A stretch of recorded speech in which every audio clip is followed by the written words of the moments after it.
네, 여러분 안녕하십니까? 승지의 세상 읽기 월요일 순서입니다.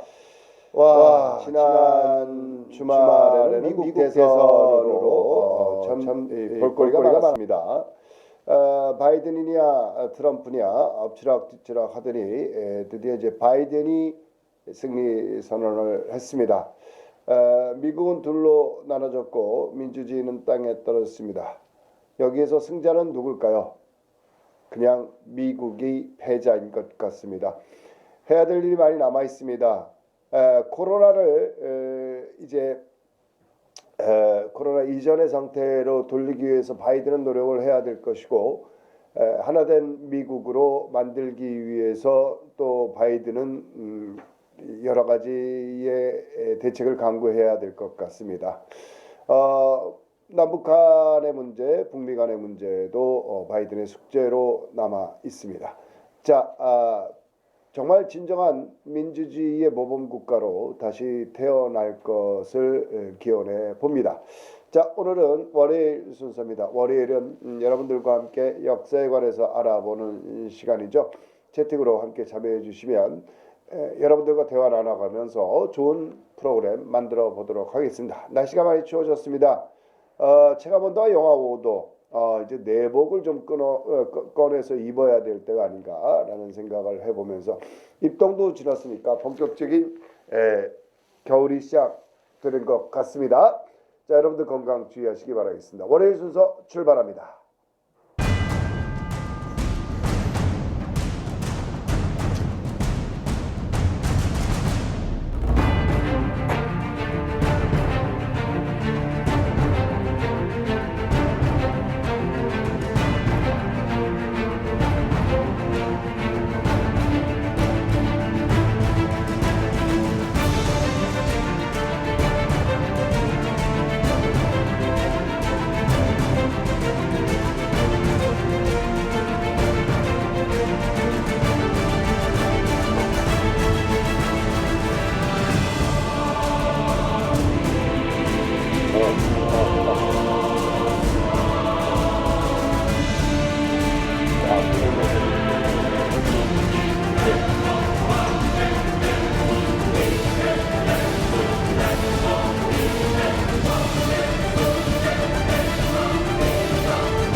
네, 대한민국의 근현대사에 대해서 알아보는 시간 월요일 순서 우리들의 역사를 한번 되짚어보는 시간으로 여러분들과 함께 하고 있습니다. 오늘도 채팅으로 함께 해주시는 여러분들과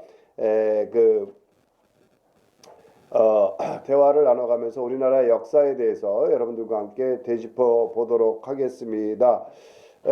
제가 뭐 역사에 대해서 잘 아는 거 아니라고 매번 말씀을 드리고 있지요. 그리고 또 뭐 역사 뭐 성적도 그렇게 좋지 않았고요.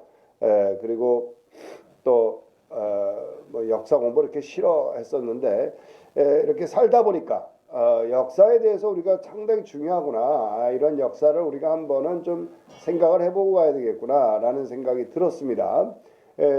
또 그 중에서도 우리의 근현대사는 지금의 대한민국을 있게 한 우여곡절 그 과정과 여정을 한번 여러분들과 짚어보는 게 좋겠다라는 생각이 들어서 이제 근대사 전부 지나갔고요.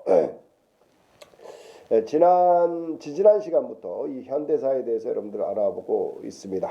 박달재님 반갑습니다. 이호길님 반갑습니다. 주말 잘 보내셨습니까? 해주셨고요. 박달재님, 이호길 사장님 반갑습니다. 서로 인사해 주셨습니다.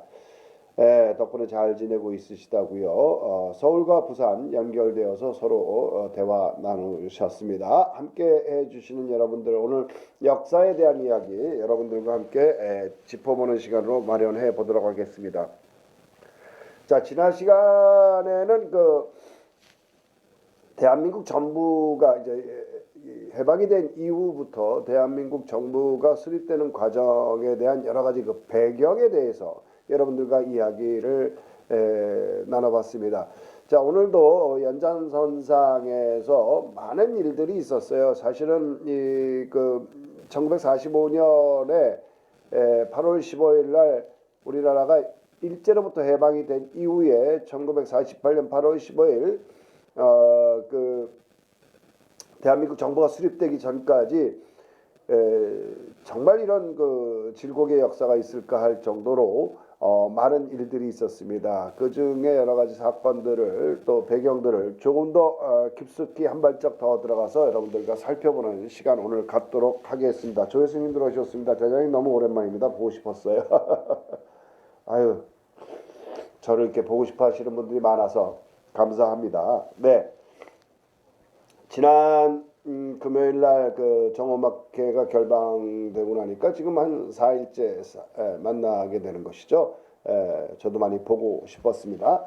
자, 1947년 7월 건국준비위원회 건준이라고 하죠. 여운형 선생이 한지근에 의해서 암살되게 됩니다. 아, 참 이 민족의 크나큰 슬픔입니다. 사실은 그 여운형 선생은 그 좌파와 우파를 아우르는 중도의 민족 지도자입니다. 일본도 철수하기 전에 사법권, 입법권, 경찰권을 모두 여운형 선생에게 넘겨주고 건국준비위원회죠. 그리고 일본인들의 안전한 철수를 여운형 선생에게 부탁을 했죠. 그만큼 믿을만한 민족 지도자입니다. 여운형 선생 인간의 됨됨이나 독립운동의 업적이나 또 지도력이나 이런 거를 보면 만약에 여운형 선생이 그때 당시에 우리나라에 암살되지 않고 우리나라의 대통령 그 지도자가 되었다면 어떻게 되었을까 하는 것을 한번 상상을 해보게 됩니다. 오직하면 소련, 일본, 미국도 여운형 선생을 존경한다는 표시를 할 정도로 여운형 선생은 우리 민족의 지도자, 네, 이런 민족의 지도자를 잃은 것은 우리의 비극이라고 할 수 있겠습니다. 참 안타까운 일이죠. 한직근이라고 한 사람이 제가 누구인지 한번 조사를 해서 다음 시간에 여운형 선생을 암살한 한직근이 누구인지에 대해서 다음 시간에 한번 좀 더 여러분들께 자세히 알려드리도록 하겠습니다. 트루만 독트린에 의해서 냉전 체제로 돌입한 미국이 47년 11월에 갑자기 한반도 문제를 유엔에 상정을 하게 됩니다. 유엔에 상정을 해서 남한과 북한의 인구 비례에 의한 총선을 하자. 그래서 단일 정부를 만드는 게 좋겠다. 유엔에 상정을 하는데, 자, 이렇게 되면은 북한과 소련은 당연히 반대하지 않겠어요? 이미 남한의 인구 조사에 들어갔는데 북한이 이제 거부를 하죠. 왜? 남한보다 인구가 적으니까. 그러니까 통합정부를 했을 때의 김일성의 그 정권이 세워지지 못할 게 뻔하니까 반대를 합니다. 그래서 유엔은 다시 소총에 이것을 상정을 하죠.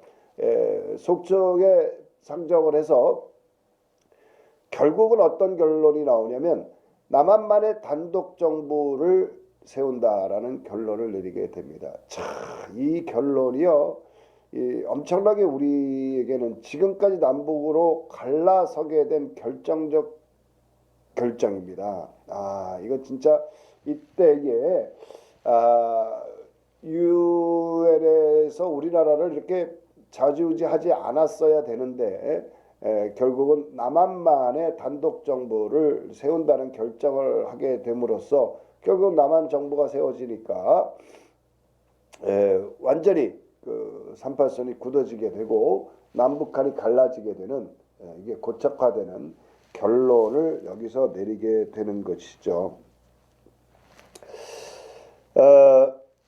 미국은 이승만 정권을 만들려고 합니다. 많은 사람들은 이승만이 아니었으면 우리 남한은 적화되었을 것이다 라고 이야기하는데 이제 그런 얘기는 좀 하지 말자고요. 트루만 독트린에 의해서 미소 간의 냉전 시대가 시작이 됩니다. 이 콜드워라고 하죠. 이 냉전 시대가 시작이 된다는 건 무슨 얘기예요? 그러니까 이 소련과 미국이 이 냉전실에 대립할 수 있는 싸울 수 있는 전장이 필요했어요. 장소가 필요했는데 이게 남북한이 대치하고 있는 요 38선을 그어서 그렇게 하기는 상당히 좋은 장소잖아요. 우리 한반도가. 그러니까 미국은 절대 남한을 빨갛게 물들이려고 하지 않았습니다. 그렇기 때문에 이승만이 아니어도 미국은 우리 남한을 적화시키는 것, 공산화시키는 것을 절대적으로 막아야 되는 거죠. 그렇기 때문에 이승만이 아니어도 다른 지도자를 세워서라도 우리는 적화되는 걸 미국이 그러니까 이 소련과의 대립에서 주도권을 잡아야 되기 때문에 절대 우리는 적화되도록 놔두지 않았을 겁니다.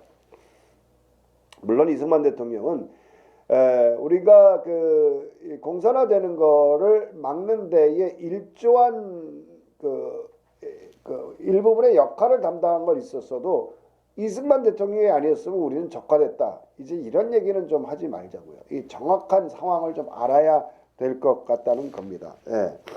결국 6.25 전쟁이 미국의 연합군을 이끌고 우리나라에 들어오게 된 것도 이런 배경이 있었기 때문입니다. 소련과의 냉소 체제, 그러니까 냉전 시대로 접어들면서 트루먼 독트린에 의해서 우리 남한을 공산화하는데 패권을 잡기 위한 하나의 그 가장 일선에 있는 전장이 돼버린 것이죠. 네. 자, 다시 돌아가면 소련의 반대로 유엔에서 한반도 총선이 이루어지지 않으니까 미국이 한반도 문제를 소총에 이제 제기하게 됐고 그 소총에서는 1948년 2월의 얘기입니다.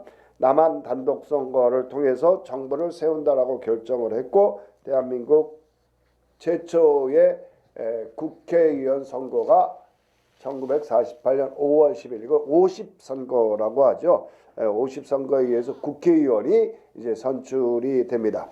그리고 7월 17일 날 헌법이 발표되고 7월 15일 날 이승만 정부가 탄생하게 되는 것이죠.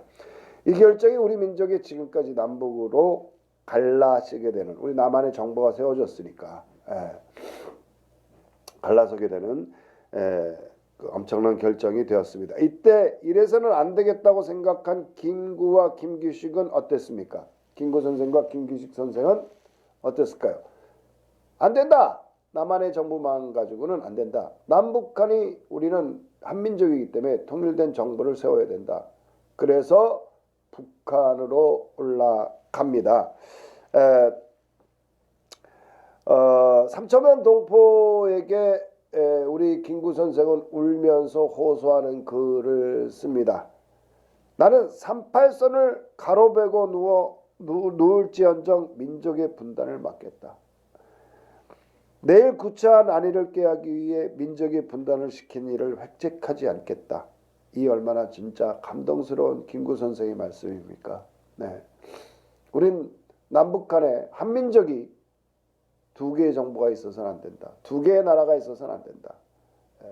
그래서 이제 북한으로 올라갑니다. 사실 김규식이라는 인물은 최초의 미국에서 좀 우리나라의 대통령으로 밀려고 했던 인물입니다. 김규식 선생도 상당히 그 중요한 우리나라의 민족의 지도자죠. 근데 남북 공동정부를 김규식도 주장을 했는데 김일성에게 편지까지 쓰죠. 우리 같이 정부를 같이 만들어야 된다라고 편지까지 쓰기도 합니다. 그때 이제 김규식 선생은 나는 지금까지 미국의 지지를 믿고 있었으나 남한 단독 정부를 세우려는 미국의 말을 듣지 않겠다라고 선언을 합니다. 북한의 협상을 하러 가겠다고 하죠. 그래서 김일성과 김두봉 북한에서는 김일성과 김두봉, 남한에서는 김구와 김규식 이렇게 네 명이 회담을 합니다. 이것을 사자회담 또는 사김회담이라고 이야기를 하죠. 이때 이야기한 내용이 남북한의 통일 정부를 만들자, 미국과 소련을 한반도에서 전부 다 물러나게 하자, 이런 얘기들을 했어요. 소련은 난 물러날 의향이 있다. 그런데 남한의 미국의 군정, 미국이 반대, 우리 못 물러나겠다. 이렇게 절수를 못해. 이렇게 이제 결정이 나면서 이 회담이 이제 결렬이 됐습니다. 그런데 김일성이 이때 머리를 씁니다. 김구와 김기식이 북한에 온 것은 공산정부가 북한의 공산정부가 김일성 정부가 들어서는 걸 환영하고 지지하기 위해서 북한에 왔다라고 얘기를 하면서 북한의 정부가 그때는 이제 김구 선생이나 김기식 선생이나 민족 우리 남북한의 공동의 어떤 지도자였잖아요. 또 김구 선생 하면 누구나 잘 아는 우리 임시정부의 주석이셨고, 그렇기 때문에 우리 그 북한에 말이야 우리 김구 선생이 오셔서 이렇게 북한의 정부 공산정부가 세워지는 것에 대해서 이렇게 지지해 주신다, 지원하러 왔다, 이렇게 호도를 하게 되는 것이죠. 참 머리 좋아요. 자, 협상은 결렬이 되고 일행은 다시 남한으로 내려오게 됩니다. 이러한 역사를 우리는 가지고 있는 거죠. 남북한이 어떻게 해서 이렇게 분단이 되게 됐고 어떻게 이렇게 고착화되게 됐는지에 대한 배경을 오늘 여러분들과 알아보고 있는 겁니다. 박근수님 반갑습니다. 수목선왕 반갑습니다. 네, 오랜만에 뵙습니다. 추운 하루 잘 보내세요. 조영범님 오늘 역사 이야기는 정말 재밌습니다. 이문수님 안녕하세요 라고 해주셨습니다. 자, 오늘 우리 현대사 초기에 있었던 일들에 대해서 여러분들과 이야기 나누고 있는데요. 여러분들 함께 채팅에 참여해 주시면 또 선물 준비되어 있습니다. 여러분의 우리 질곡의 역사가 어떻게 진행되어 왔는지에 대해서 여러분들과 함께 이야기 나누는 시간 마련하고 있습니다. 잠시 전하는 말씀 듣고 또 역사 이야기 이어가도록 하겠습니다. 네. 시작. 하나, 둘.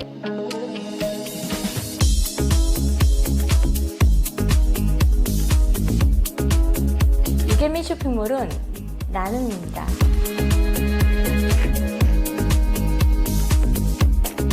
제품의 경험이 많은 시니어 선생님들이 직접 판매하는 대한민국 최초의 시니어 쇼핑몰입니다. 광고 하나만 나가주세요.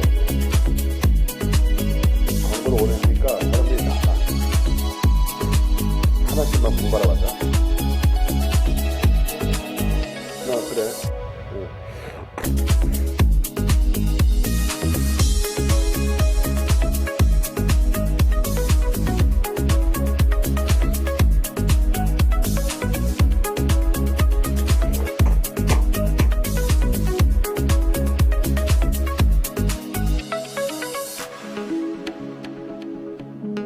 셀럽이 되겠습니다. 너무 끊었나? 셀럽이 되겠습니다.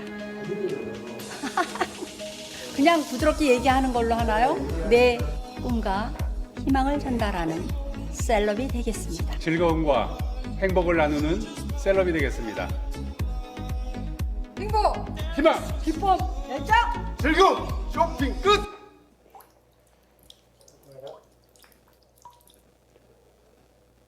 네, 여러분께서는 손진기의 세상 읽기 함께하고 계십니다. 월요일 순서 우리나라의 근현대사에 대해서 알아보는 시간. 오늘은 우리나라 정부가 탄생하는 배경과 여러 가지 상황, 그때 시대에 긴박했던 여러 가지 이야기를 여러분들과 나누고 있습니다. 채팅으로 함께 참여해 주셔서 여러분의 역사에 참여해 주시기 바랍니다. 이주양님 함께 하셨습니다. 저도 출석했어요 해주셨네요.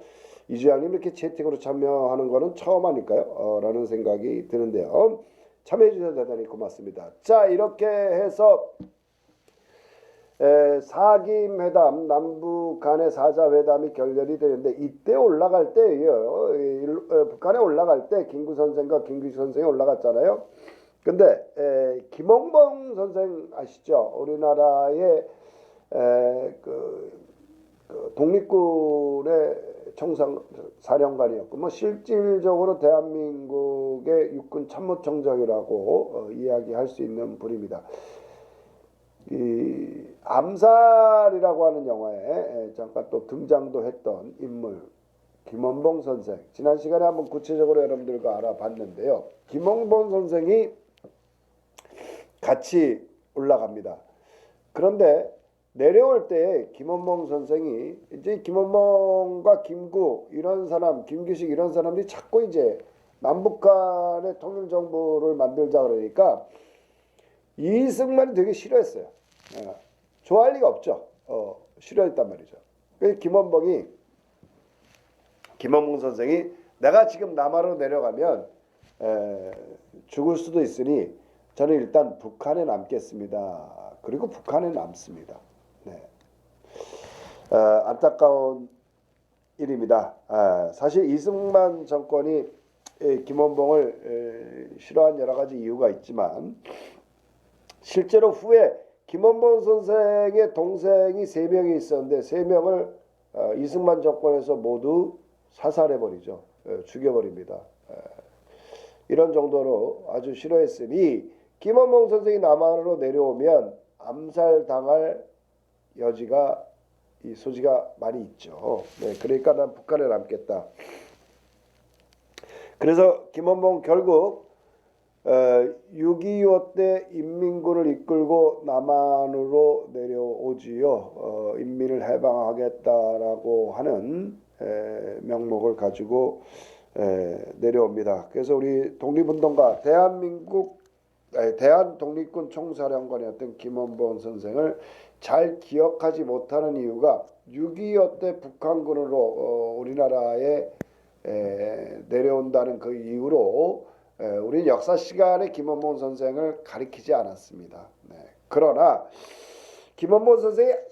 김원봉 장군이죠. 장군의 항일투쟁과 항일투쟁의 그 혁혁한 공로, 이거와 남북 민족의 공동 자산으로 이것은 남북한의 우리 민족의 공동 자산으로 그 업적대로 칭송을 해야 되는 게 맞는 것 같고요. 6.25 전쟁에 가담해서 남한을 침공한 것에 대해서는 또 별도의 평가가 있어야 된다고 생각이 됩니다. 뭐 우리 남한에는 그런 사람들이 없었나요? 사실 일제 때 일본군에 가담하거나 경찰에 가담했다가 결국은 또 이승만 정권이나 이럴 때 이제 또 군인으로 경찰로 그대로 남아서 또 열심히 또 애국한 그런 것들이 좀 있죠. 그러니까 공과 과가 공은 공대로 과는 과대로 따로 평가가 돼야 되는데 어떻게 인간이 완벽한가요? 한 가지 잘못하면 완전히 매도해 버리는 거죠. 한 가지 예로 우리의 그 현대 음악사에서 빼놓을 수 없는 분이 계시죠. 예. 이분은 홍남파 선생님. 이분은 사실은 정말 엄청난 그 일들을 했던 분입니다. 일본立教대학에 유학 당시 28 독립선언을 하기 위해서 유학생들이 모여져 있을 때 그렇게 아끼던 바이올린을 팔아서 생명이잖아요. 음악가한테는. 그 바이올린을 팔아가지고 독립자금을 댔던 분입니다. 근데 한국에 다시 우리 조선에 귀국을 했는데 일본의 군정이 군가를 작곡을 하라 할 때 그걸 거부를 하죠. 그래서 모진 고문을 받습니다. 결국은 그 고문 끝에 정말 피골이 상접해가지고 지금의 서대문 저기 독립문 근처에 있는 생가로 돌아오게 되는데 이때 돌아오게 되는 건 그러니까 어떻게 해서 풀려났냐면은 할 수 없이 군가 세 곡을 작곡해 줍니다. 일본에. 네. 아니 그런 고문에 의해서 자기가 그렇게 아끼던 생명과 같은 바이올린을 팔아서 독립자금을 댔던 사람인데 그 고문 때문에 군가 세 곡 작곡해 줬다고 친일파로 몰아서 나의 살던 고향은 우리 남북한의 공동으로 알고 있는 고향의 봄이라는 이 엄청난 곡을 이 음악을 중학교의 교과서에서 빼버려야 되는 겁니까? 공은 공대로 과는 과대로 우리가 평가되어야 되는 거 아닌가요? 이렇게 위대한 민족의 작곡가, 현대음악의 아버지라고 불릴 수 있는 홍남파 선생의 곡이 그 고문에 의해서 할 수 없이 일본의 군가를 작곡해줬다는 이유로 친일파로 몰렸다. 자, 이런 친일파의 기준이 그러니까 애매모호하다는 거예요. 그러니까 이런 것들에 대해서 우리 민족이 함께 좀 생각을 해봐야 되지 않나라는 생각을 해봅니다. 이주영이 두 번째라고요? 죄송합니다. 자, 아무튼 김규식 계열의 민족 지도자들과 남한 단독 정부 수립에 반대하는 사회주의자들과 또 제주도의 그 남로당을 중심으로 중심이 되었던 사회주의자들, 이게 이제 4.3 제주폭동이죠.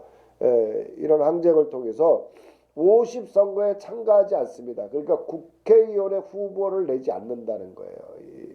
우리는 남한 단독 정부의 국회를 만들 수 없다라는 거죠. 그래서 국회의원을 내지 않습니다.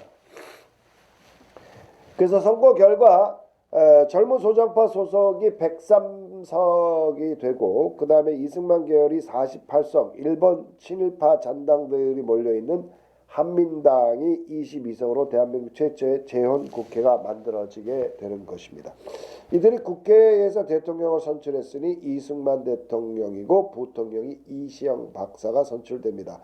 이시영 박사 많이 들어보셨죠? 이시영 박사는 우당 이회영 박사의 6번째 막내 동생입니다. 이런 집안이죠. 이렇게 해서 1948년 8월 15일 대한민국 정부가 탄생되게 되는 겁니다. 자, 여기서 8월 15일이라는 숫자가 우리한테 상당히 중요하죠. 1945년 8월 15일 해방이 되었고요. 1948년 8월 15일 대한민국 정부가 탄생한 날이고요. 그럼으로써 1948년 8월 15일이 또 하나의 남북한 분단의 고착화되는 공식화되는 날이기도 합니다. 우리는 해방의 기쁨이 채 가시기도 전에 민족이 분단되는 일을 스스로 만들어 놓고 정부가 수립되었다고 마냥 기뻐할 수가 없는 상황이 되어버린 겁니다. 북한의 김일성은 남한 정부를 수립했으니까 북한도 정부가 있어야 된다라는 명분을 내세우기 아주 좋은 기회가 된 것이죠. 이 상황들을 잘 활용하는 거, 김일성이 아주 요런데 좀 잔머리가 있는 것 같아요. 그래서 1948년 9월 9일에 북한도 드디어 그러니까 조선민주주의 인민공화국이라는 나라의 국호를 가지고 나라가 세워지게 됩니다. 구구절이라고 하죠. 네, 제1공화국 이승만 정부는 1948년부터 1960년까지 12년간 독재를 합니다. 89세의 노역이 어떤 것인지 국민들에게 일깨워 주었던 정권이었죠. 4.19 혁명으로 12년간의 막을 내리게 되는 겁니다. 자, 이렇게 이승만, 김구, 여운형, 박헌영 이런 분들이 우리나라를 그때 당시에 지도자들이죠. 어떻게든 한민족으로 정말 다 이제 애국자이긴 맞습니다. 전부 다 애국자인데 생각이 달랐던 것이죠. 사실은 해방 이후에는 좌파, 그러니까 사회주의 공산주의자들의 독립운동가가 좀 더 많았습니다. 근데 중도파가 있었고 민주주의를 세우려고 하는 사람들이 미국이 아니었으면 사실 그렇게 많지 않았죠. 이게 미국이 우리가 강력하게 남한을 적화되는 것을 막아주지 않았으면 우리는 또 그 민족 지도자들의 말에 따라서 또 우리가 공산화돼 있었을지도 모릅니다. 사실은. 자,